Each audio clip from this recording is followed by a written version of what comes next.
Hello, my name is Dr. Dawn Childress. I'm the principal at Raymond F. Orr Elementary School in Fort Smith.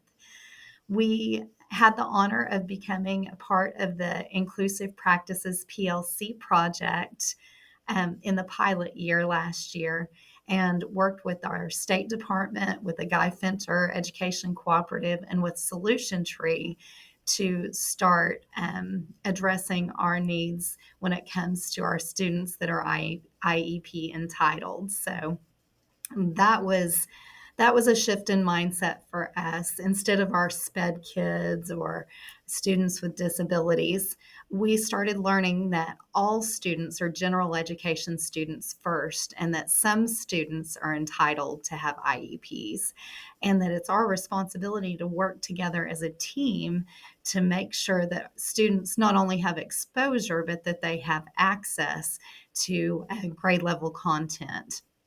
We didn't really know how to accomplish having all of our students learn at high levels. We knew that we wanted all students to learn at high levels, but we really didn't know how to get there.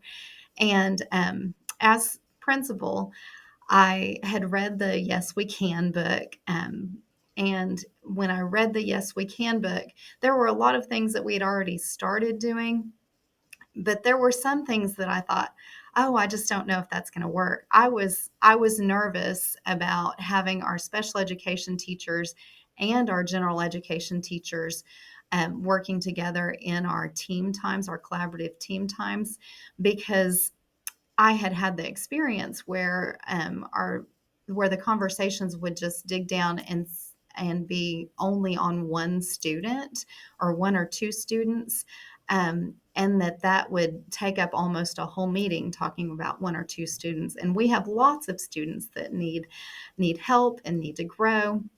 And we also we just had a lot to accomplish. And so I thought that by separating my special education teachers from my general education teachers, that I was making sure that the work got done, like that I was making sure that we unpacked our essential standards, that we got our learning targets, that we had our guaranteed viable curriculum, that I was protecting those general education teachers' time to focus on that work.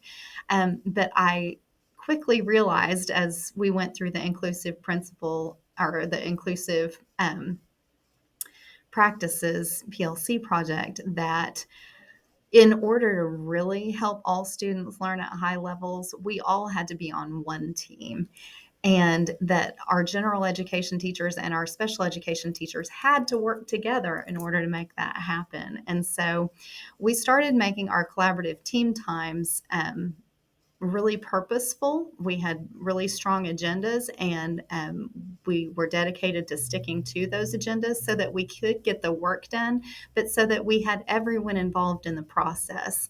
And I think inclusive practices is just as important to look at the inclusive adult practices that we have. So to make sure that everybody's at the table planning together, that everyone understands what grade level curriculum is, or grade level standards are, and what kids need in order to reach those grade level standards.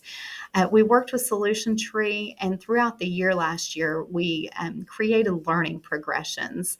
So ladders, basically, to reach proficiency. So, in those learning progressions for our essential standards, we had broken down our learning targets. Well, we put them in order, basically DOK level order of what the kids needed to accomplish in order to reach the grade level standard.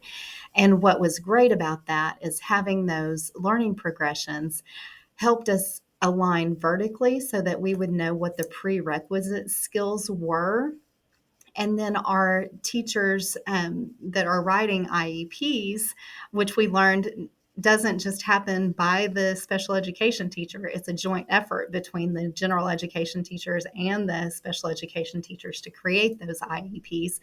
Um, when those teachers had the learning progressions available to them so that they could see what those specific learning targets were to help students reach grade level proficiency, they were able to write IEPs that aligned to our essential standards.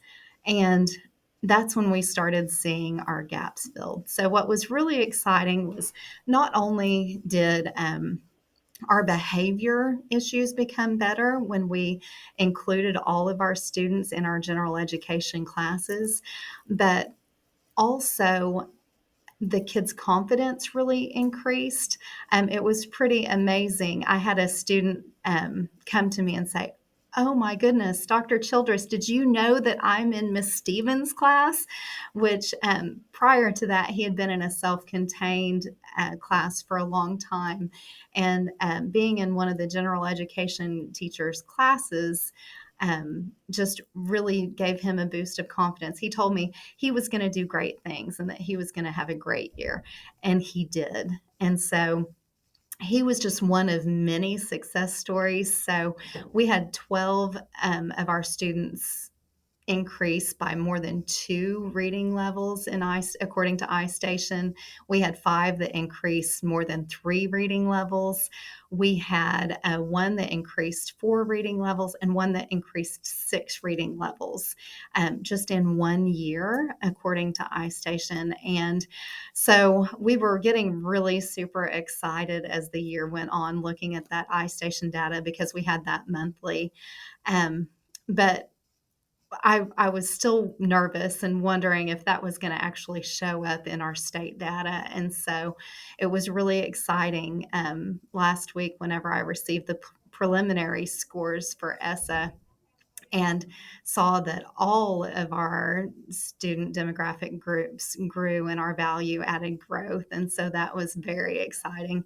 But what was exciting was that, or most exciting, I guess, was that in every single category, our our students with disabilities category grew. And so we went from a 51.57 in 2019 in our overall ESSA index for our students with disabilities to a 58.24, 51.57 to a 58.24. On our value added growth, we went from a 77.24 to an 83.8. And then on our weighted achievement, we went from 21.11 to 28.47. So as you can see, we had some significant growth in our ESSA scores, and I know that it's a direct result of our inclusive practices, our shift in practices to make sure that students not only had exposure, which they didn't really have before, but had access to grade level content, and that we were working together, all of our staff working together to meet all of our students' needs. So I hope that you have as great a journey as we are having, and I hope to continue to grow in this.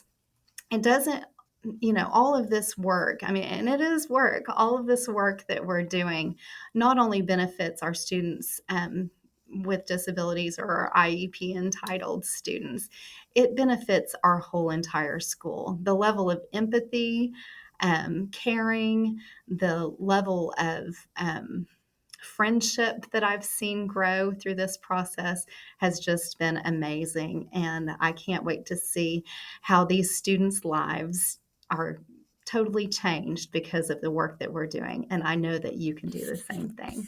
Thank you.